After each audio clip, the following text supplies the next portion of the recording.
오늘도 하나님께서 말씀을 통해서 들려주시는 하나님의 음성을 듣고 깨닫는 시간 되셨으면 좋겠습니다. 지난주 말씀에 이어서 우리가 사무엘상 말씀을 함께 나누려고 해요. 지난주 말씀 여러분 다 기억하고 계시죠? 예. 엘가나에게 두 아내가 있었는데 그 아내 둘 이름이 한나, 브닌나였습니다. 브닌나는 자녀가 있고 한나는 없었지요. 예. 그래서 이 엘가나의 사랑을 한나가 독차지하는 모습을 보고 브닌나가 마음에 분이 나서 이제 한나를 핍박하기 시작을 합니다. 그 마음이 너무 힘들고 격놓게 되니까 그때 짜증나고 화냈죠? 여기서 이렇게 하시면 안 돼요. 마음이 격놓게 될 때 어떻게 했죠? 하나님 앞에 가서 기도했습니다. 기도하고 통곡했습니다. 근데 오늘 말씀에 보면 어떻게 기도했나 말씀을 좀 보도록 하겠습니다. 11절 말씀에 보면 서원하여 이르되 만군의 여호와여 만일 주의 여종의 고통을 돌보시고 나를 기억하사 주의 여종을 잊지 아니하시고 그랬어요. 자, 이거 말씀해 보면 여종의 고통을 돌보시고 나를 기억하사 주의 여종을 잊지 아니하시고, 이걸 줄이면 돌보소서, 기억하소서, 잊지 마소서, 이렇게 기도를 한 거예요. 그러니까 하나님 앞에 한나는 하나님 나를 돌봐주세요. 하나님 나를 기억해 주세요. 나를 잊지 말아 주세요. 그렇게 기도한 거예요. 그러니까 한나의 기도 제목을 우리가 가지고 여러분들도 이렇게 기도하시면 돼요. 하나님 나를 돌봐 주세요. 나를 기억해 주세요. 나를 잊지 말아 주세요. 나뿐만 아니라 내 자녀들 하나님께서 돌봐 주세요. 기억해 주세요. 잊지 말아 주세요. 나의 사업장 하나님 돌봐 주세요. 주님이 기억해 주시고 잊지 말아 주세요. 이 창대교회도 하나님 주님이 돌봐 주세요. 주님이 기억하시고 주님 이 창대교회를 잊지 말아 주옵소서. 기도는 그렇게 어려운 게 아니겠죠. 하나는 이렇게 순수하게 하나님 앞에 기도하였습니다. 근데 말씀에 보면 서원했다 그래요. 서원은 뭐냐면 하나님 나에게 이렇게 해주시면 제가 하나님 앞에 이렇게 할게요. 이게 이제 서원이거든요. 신학교에 가면 부모님의 서원 기도로 인해서 신학교에 온 친구들이 많아요. 신학교에 오면 MT나 OT 때 이제 물어봐요. 너는 어떻게 이제 신학교에 오게 됐어? 그러면 뭐 수련회 때 은혜 받아서 그렇다. 어렸을 때 뭐 수련회를 갔는데 선교사님이 주의 종 되기를 위해서 헌신한 사람 나와 그랬다가 손 들고 은혜 받아서 나왔는데 그 서원 때문에 나왔다 등등 많은 이유가 있는데, 많은 비중의 하나가 뭐냐면 부모님이 어렸을 때 서원 기도했다라는 거예요. 근데 본인은 가고 싶은 마음이 없는데 너는 가야 돼. 너 어렸을 때 내가 다 바쳤어. 그렇기 때문에 부모님의 서원 기도 때문에 온 친구들도 있더라고요. 자, 그런데 오늘 말씀해 보면 이 열심히 이 한나가 이 기도하는 모습을 누가 보냐면 그 실로 이 성전에 있던 엘리 제사장이 그 모습을 봅니다. 12절 말씀에 보면 그가 여호와 앞에 오래 기도하는 동안에 엘리가 그의 입을 주목한즉 그랬어요. 그러니까 한나가 기도하고 통곡할 때 오랜 시간 동안 기도를 했다라는 거예요. 근데 그 오랜 시간 동안 기도하는 모습을 엘리가 그의 입을 주목한즉 그랬어요. 그러니까 뭐라고 기도하나 이렇게 유심히 보았던 거예요. 주목을 했어요. 13절 말씀에 보면 한나가 속으로 말하매, 그러니까 소리를 냈다는 거예요, 안 냈다는 거예요? 그러니까 기도하고 통곡은 했는데 울면서 기도의 소리는 안 냈어요. 속으로 말하매 입술만 움직이고, 그러니까 울면서 입술만 돌보소서, 기억하소서, 잊지 마소서 이렇게 기도를 한 거예요. 입술만 움직이고 음성은 들리지 아니하므로 엘리가 그가 취한 줄로 생각한지라 그랬어요. 그러니까 엘리 제사장이 말씀해 보면은 의자에 앉아 있으면서 한나를 본 거거든요. 그러면서 뭐라고 기도하나 이렇게 들으려고 했는데 소리는 안 나요. 근데 대낮에 오랜 시간 동안 앉아가지고 소리는 내지 않고 막 흐느끼면서 입술만 달싹달싹 움직이는 그 모습을 보고 어떤 기도 제목이 있나 봐. 하나님 앞에 기도 안에 이렇게 생각을 했어야 되는데 이 제사장인 엘리가 대낮부터 술 취해서 성전에 왔구만. 이렇게 생각을 한 거예요. 자, 그래서 뭐라고 말하냐면 14절에 보면 엘리가 그에게 이르되 내가 언제까지 취하여 있겠느냐 포도주를 끊으라. 자, 여러분 생각해 보세요. 이게 지금 남 얘기니까 그렇지. 자, 여러분들이 화나고 억울하고 분통하는 일이 있어서 성전에 왔어요. 그래서 기도를 하고 있어요. 근데 목회자인 제가 나타났어요. 그래서 여러분 기도 한참 하고 있는데 등호를 툭툭툭 쳐요. 제가 그래서 딱 보는데 집사님 대낮부터 술 취해가지고 지금 성전에서 뭐 하는 거예요? 라고 만약에 했다고 생각해 보세요. 여러분 마음이 어때요? 여러분이 술 취해서 온다 하더라도 제가 집사님 어떤 이렇게 힘든 일이 있어가지고 대낮부터 이렇게 술을 드셨어요. 무슨 일이에요? 이게 맞죠. 근데 술 먹었어요? 안 먹었어요? 안 먹었어요. 그런데 한나 집사님 왜 대낮부터 술 취해가지고 지금 취해서 성전에 왔습니까? 라고 책망을 했다라는 거예요. 여러분 마음이 어때요 그러면요? 예? 화나요? 아마 반응 여러 가지일 겁니다. 여러 가지일 거예요. 어떻게 목사님이 나한테 그런 말을 할 수 있냐? 자, 여기서부터 시작을 할 거고요. 내가 얼마나 마음이 힘들고 어려웠는데 기도하러 갔는데 목사님이 나한테 어떻게 그런 말을 할 수 있냐? 분인 나보다 나를 더 격노케 한 사람이 바로 목사님이다. 막 이렇게 난리 날 거예요. 엘리 제사장이 있는 한 나는 여호와의 전에 다시는 가지 않겠다. 뭐 이렇게 얘기하지 않겠어요? 나 목사님 때문에 나 상처받았어. 나 목사님이 나한테 와서 사과하지 않으면 나 이거 다시는 창대교회 안 나가. 나 딴 교회 갈 거야. 딴 교회. 여러분 이렇게 하지 않겠어요? 여러분 술 먹은 것도 아니라고요. 간절히 하나님 앞에 자기의 마음을 통해서 하나님 앞에 기도했다고요. 근데 집사님 혹시 술 드셨어요? 이것도 아니고 왜 취해가지고 교회 왔냐? 포도주를 끊어라! 여러분 이렇게 했다는 거예요. 근데 이 한나가 얼마나 성숙한 여인인가 우리 대답을 보면 알아요. 15절 한나가 대답하여 이르되 내 주여. 자기에게 상처를 준 그 사람을 향해서 주여 주님 이렇게 얘기를 하는 거예요. 그렇지 아니하니이다. 나는 마음이 슬픈 여자라. 포도주나 독주를 마신 것이 아니요 여호와 앞에 내 심정을 통한 것뿐이오니. 자 16절 말씀해 보면 당신의 여종을 악한 여자로 여기지 마옵소서. 내가 지금까지 말한 것은 나의 원통함과 격분됨이 많기 때문이니이다 하는지라. 내 주여라고 말하면서 나는 종입니다 라고 말하면서 뭐라고 하는 거예요?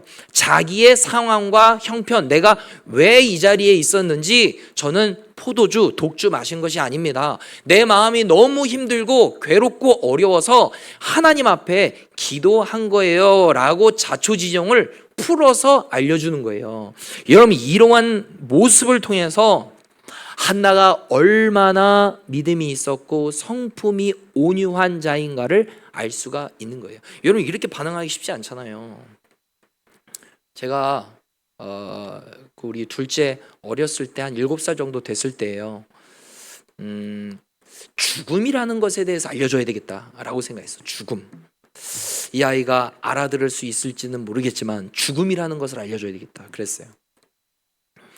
사람은 하나님께서 흙으로 만드셨는데 그 코에 하나님께서 후 하고 생기를 넣어서 사람이 생명이 됐고 영적인 존재가 됐는데 사람이 죽으면 영혼이 떠나. 그러면 흙으로 왔기 때문에 흙은 이 땅에 묻혀야 돼. 그래서 사람이 죽으면 돌아가셨다라고 하는 거예요. 흙으로 왔기 때문에 흙으로 돌아간다. 그래서 돌아가셨다라고 얘기를 해. 그게 죽음이야 라는 거를 얘기를 했어요. 그러면서 제가 한 가지 질문을 했어요. 예주야, 만약에 엄마가 죽잖아? 그럼 너는 아빠나 외할머니랑 살아야 돼. 너 둘 중에 누구와 살래? 라고 물어봤거든요. 그러니까 묻고 싶었어요. 근데 그 물었던 질문에 어떤 대답을 제가 원했겠어요? 아빠랑 살아야지, 이렇게 대답을 할 거로 생각을 하고 물은 거예요. 그게 이제 기대감이죠. 이 아이가 중얼중얼 대기 시작했어요. 뭐라고 얘기를 하나 보니까 아빠는 요리도 못하고 밥도 못하고 머리도 못 묶어주고 뭐 못하는 게 많다는 거예요. 그러면 외할머니한테 가야지, 이렇게 할 법도 한데 그렇게는 안 하고 갑자기 짜증을 확 내면서, 근데 왜 엄마가 죽어? 아빠가 죽으면 되지? 이제 그렇게 전혀 예상치 못한 대답을 해가지고 제가 당황을 했죠. 근데 저는 상처를 받았을까요? 안 받았을까요? 받았다고요? 상처 안 받았어요. 왜요? 어린아이니까 상처 안 받죠. 저 예전에 사역했던 교회에서 한 권사님이 저한테 왔어요. 목사님, 오경록 집사님이 목사님 형이에요. 그러는 거예요. 오경록 집사님이 제 형이에요. 형 2살 위에. 형이에요? 예, 제가 동생이에요. 아, 그랬구나. 그런데 오경록 집사님은 찬양을 엄청 잘하는데 왜 목사님은 잘 못해요? 그러는 거예요. 저희 형이 성악가 나왔거든요. 그 찬양을 잘해요. 저희 형이 그랬어요. 장대교회 100명 되면 자기가 와서 특송하겠다고 그랬어요. 얼마나 잘하나 지금 100명 되면 한번 들어보자고요. 예. 여러분, 근데 그 어른이 그렇게 얘기를 한 이야기를 딱 듣는데 기분이 좋았겠어요? 안 좋았겠어요? 아니, 제가 설령 못한다 하더라도 솔직히 제가 그렇게 못하는 건 아니잖아요. 대답이 없으시네. 형이 훨씬 잘하죠. 성악가 출신이니까, 성악 전공이니까. 근데 대놓고 그렇게 얘기를 하더만요. 그래서 제가 순간적으로 기분이 안 좋았습니다. 근데 제가 상처까지는 안 받았어요. 왜냐하면 이분이 필터링이나 이런 걸 하기가 어려운 분이구나, 그런 쪽으로 좀 어렵구나 생각을 하니까 상처는 안 되더라고요. 물론 기분은 안 좋았죠. 상처까지는 안 되더라고요. 그러니까 제가 이 말씀을 왜 드리냐면, 지금 엘리 제사장을 통해서 한나는 상처받을 수 있는 상황이었어요. 그런데 성숙하게 반응하니까 이게 상처가 안 되는 거죠. 때때로 살다 보면 나의 남편이, 아내가, 자녀가, 부모가, 내 함께 일하는 직장 동료들이 우리의 마음을 확 상처 주고 스크래치 나게 할 만한 그런 말을 할 때가 있어요. 근데 그 말에 우리가 상처 이렇게 하면 진짜 상처가 돼요.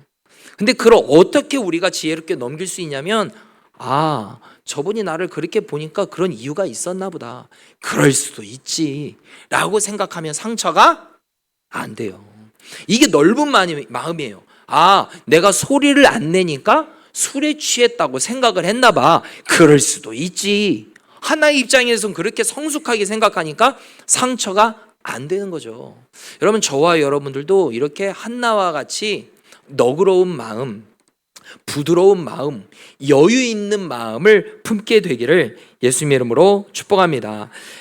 한나의 말을 들은 엘리가 이렇게 말합니다. 17절, 엘리가 대답하여 이르되 평안히 가라. 이스라엘의 하나님이 내가 기도하여 구한 것을 허락하시기를 원하노라 하니. 미안하다고는 안 하더라고요. 미안하다고는 안 해요, 엘리가. 자, 그런데 뭐라고 말하냐? 평안히 가라. 이스라엘의 하나님이 내가 기도하여 구한 것을 허락하시기를 내가 원한다 라고 하는 거예요. 그러니까 18절 뭐라고 응답하냐? 이르되 당신의 여종이 당신께 은혜 입기를 원하나이다 하고 그랬어요. 이 엘리 제사장이 축복할 때 예, 아멘으로 받아들였다는 거예요. 당신의 이 여종이 당신께 은혜 입기를 원합니다. 하나님께 은혜 입기를 원합니다. 당신이 축복한 말씀대로 나에게 응답되기를 원합니다 라고 그렇게 반응을 했다라는 거예요. 여러분, 우리가 한나와 같이 말씀 앞에 이렇게 반응해야 돼요. 뭐냐면 설교의 말씀과 같이 목사님의 말씀이, 선포되어지는 말씀이 나에게도 이루어지기를 원합니다. 설교에 선포되어지는 이 말씀이, 하나님의 말씀이 나의 삶 가운데 이루어지기를 원합니다 라고 아멘으로 받는 거예요. 어떠한 말씀이든지 우리가 자꾸 머릿속으로 계산하고 따지고 이거 되겠어 안 되겠어 하지 않고, 엘리 제사장님, 제가 이제까지 오랜 시간 동안 자녀가 없었는데 갑자기 생기겠어요? 에이, 아닐 거예요. 좋은 말씀 해주셨어요. 감사해요. 이렇게 하지 않았습니다. 엘리의 말씀, 그 축복의 말씀은 그대로 아멘이라고 받고 이 여종에게 그대로 되기를 원합니다 라고 고백했다는 거예요. 여러분, 이게 말씀을 대하는 태도예요. 하나님의 선포되어지는 말씀이 나의 삶 가운데 그대로 이루어지기를 원합니다. 아멘 이라고 했다는 거죠. 그리고 그 다음 말씀에 보면 중요한 말씀이 있어요. 가서 먹고 그랬어요. 이전에는 이 분인나가 마음을 격동케 하고 화가 나니까 마음에 화가 나서 성전에 가서 기도하기 전에 말씀해 보면은 먹지 않고 그랬어요. 화가 나니까 밥맛이 뚝 떨어졌어요. 그러니까 먹지 않았다 그랬어요. 근데 지금 당신의 말씀대로 되기를 원합니다 라고 한 다음에 가서 먹고 이제 힘을 얻은 거예요. 힘을 얻고 그 다음 말씀에 얼굴에 다시는 근심빛이 없더라 그랬어요. 따라하겠습니다. 얼굴에 다시는 근심빛이 없더라. 여러분, 이게 중요한 거예요. 뭐냐면 여러분, 지금 기도하러 갔을 때와 기도 끝나고 났을 때 이 한나가 상황이 바뀐 게 있나요, 없나요? 똑같이 자녀가 있어요, 없어요? 없어요. 자, 여러분, 상황은 똑같아요. 한나가 분인나 때문에 마음이 격노하게 될 때 성전에 가서 기도했습니다. 그리고 기도 끝나고 나아갈 때 힘을 얻어서 먹기 시작을 했다 그랬고, 얼굴에 근심빛이 사라졌다. 그러니까 얼굴이 쭈구리로 왔다가 펴졌다는 거예요. 평강의 얼굴로 바뀌었다는 거예요. 상황은 똑같은데, 여러분, 기도할 때 하나님이 주시는 은혜가 바로 이거예요. 어떤 문제가 우리의 마음을 확 사로잡습니다. 그런데 그 문제를 가지고 하나님 앞에 기도하니까 하나님이 그 마음을 만져주신 거예요.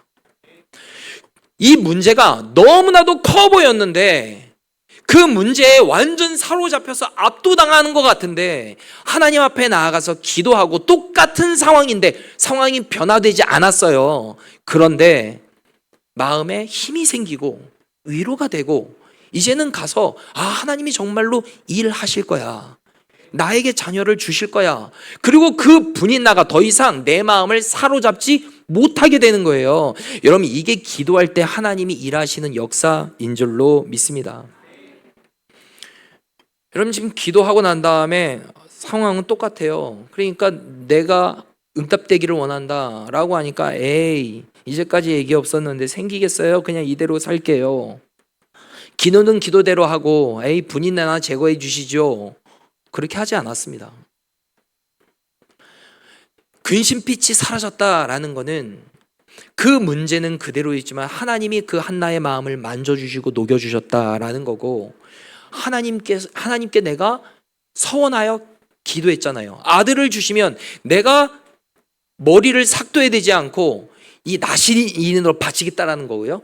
당신이 나에게 아들을 주시면 이 아이를 바치겠습니다 라고 기도를 했는데 그 기도대로 주님이 응답해 주실 거야. 그 믿음이 있으니까 이제는 힘을 얻어서 나아가게 되었다라는 거죠. 여러분, 하나님께 기도할 때 하나님이 부어주시는 이 평강을 저와 여러분들이 맛보게 되는 은혜가 있기를 예수님의 이름으로 축복합니다. 하나님은 우리에게 평강 주시기를 원해요. 평강, 마음의 평강. 누가복음 10장 5절 말씀에 보면 어느 집에 들어가든지 먼저 말하되 이 집이 평안할지어다 하라.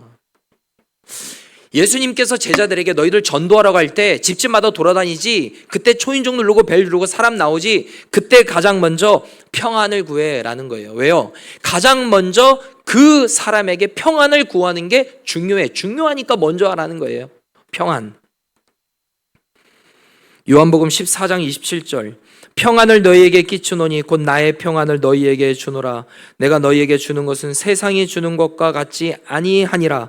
너희는 마음에 근심하지도 말고 두려워하지도 말라. 너희 마음에 근심하지도 말고 두려워하지 말을 수 있는 그 이유는 뭐냐면 내가 너에게 무엇 준다라는 거예요? 평강 준다라는 거예요. 강한 바람이 분다 하더라도 주님이 고요하라, 잠잠하라 라고 말씀하시니 강한 파도가 잔잔하게 되잖아요. 그렇게 하나님이 잔잔하게 주시는 그 하나님의 평강의 마음을 저에게도, 여러분들의 마음에도 충만하게 주시기를 예수님으로 축복합니다. 여러분들의 마음을 요동치게 만드는 그 문제 무엇이 있습니까?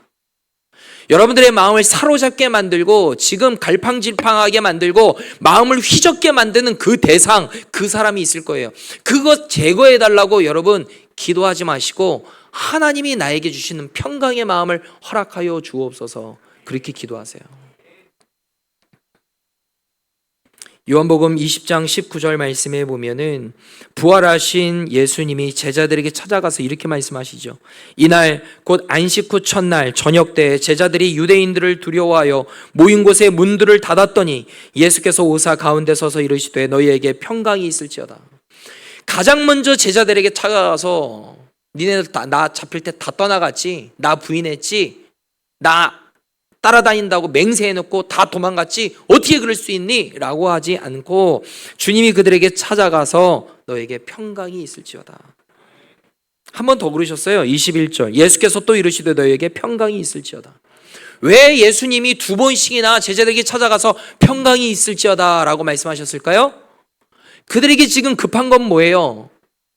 평강, 하나님이 주시는 평화의 마음으로 사로잡히는 것. 왜냐하면 그들이 예수님이 지금 십자가에 못 박혀 죽었단 말이에요. 그 모습을 직접 보았어요. 그리고 들었어요. 그러면 어떤 마음이 드냐면, 아, 나도 지금 자칫 잘못하면 십자가에 못 박혀 죽겠는데? 그러니까 문을 다 닫아 잠갔다고요.